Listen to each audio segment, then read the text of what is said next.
Hi guys, Mendocino Vino here, ready for wine number 19 of the Wine Folly Challenge, Castelao.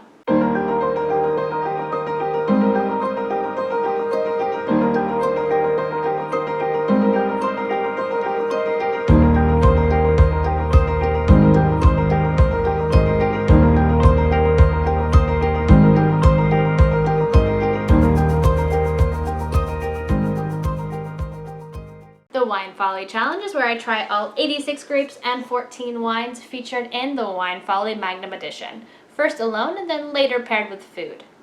As I said, today I'm trying Castelão, an indigenous grape variety from Portugal, and is actually one of their most widely planted grapes in Portugal, just in terms of vineyard size. It can be grown in a variety of different types of climates and soils, so it's pretty adaptable, but is mostly found in the southern coastal region of Portugal. Another name for it is Periquita, which literally translates to parakeet, although they're not really sure why it's called that. Hopefully it doesn't taste like it. Most likely not. The bottle I have today is CHAO RIJO. It is a 2015 12.5% alcohol and is from the Colares region near Lisboa. Perched on statuesque cliffs above the Atlantic, Colares has one of the most unique terroirs in the world. The producer, Adega Regional de Colares, makes its wine from a combination of 80% Castelão and 20% Tempranillo. No chemicals are used in the vineyards, and the vines are planted on their own rootstock. The average vine age is 40 years old, and the name of this wine refers to the Portuguese clay calcareous, quote-unquote, hard soil where the vines grow. Also cost me $25, so a little pricey, but not exorbitant. Alright, let's get started. Oh, this is a deep garnet. Very deep. Now for the smells.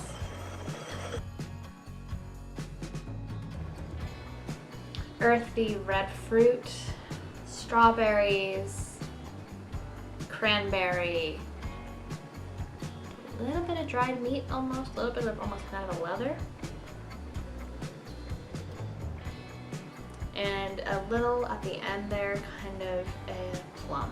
Not a terribly aromatic wine. All right, let's try it out. Tannic, plum, stewed meat, not terribly fruit forward.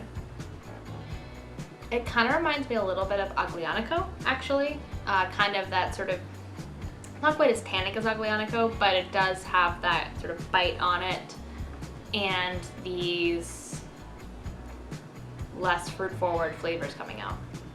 It is a 2015, so it has been seeing a little bit of age. It's getting old. Not really, but I don't think it's over the hill or anything, but definitely fewer of those fruit flavors coming forward. Surprisingly long finish. Don't love it, to be honest. It's not bad. I don't think it's not corked or anything. Just not really my style of wine. It's a little bit more tannic and it's a little bit more upfront with not as many fruit flavors.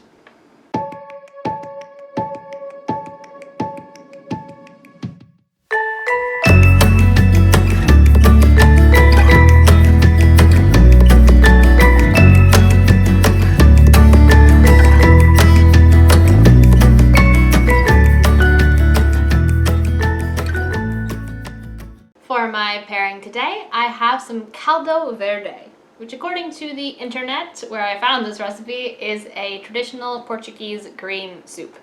It's got some kale, some bacon, and some potato mostly. Not bad. Verdict would be, this would be a great winter stew. And I just love it when you have potato as the base of anything. All right, let's try it with the wine.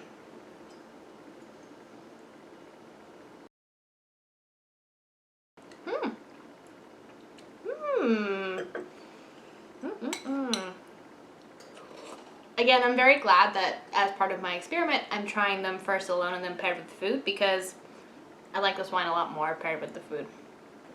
Not quite as tannic, and you are getting some of those more higher tone red fruit notes coming through here. You get more of that kind of cranberry, strawberry, but not sweet notes out of it when it's paired with the food. Tannins fall back a little bit. Acid holds up really nicely to kind of the richness of this type of hearty stew. It is good. Not bad. I don't know if I would pick up a bottle just because there's so many other bottles I like a lot, but it's not bad. As I said, I find this to be good, but not spectacular. Probably not going to get another bottle of this again, but if I saw it at a dinner party and was what was being served with dinner, I would definitely drink it then. I think it pairs really nicely with the food, and I think that if you are the type of person that likes sort of a more bold red wine that's very food friendly and is able to stand up to a sort of wide variety of dishes, that's the sense I get from this wine, is that it pairs lovely with this, but it could totally go with like barbecue or even a more hearty meat, you know, steak of some kind. So in that way, I think it's a good food wine, but not, again, my particular style of wine. Still, glad I tried it. Thanks for coming along this week. This is Mendocino Vino. Chin chin.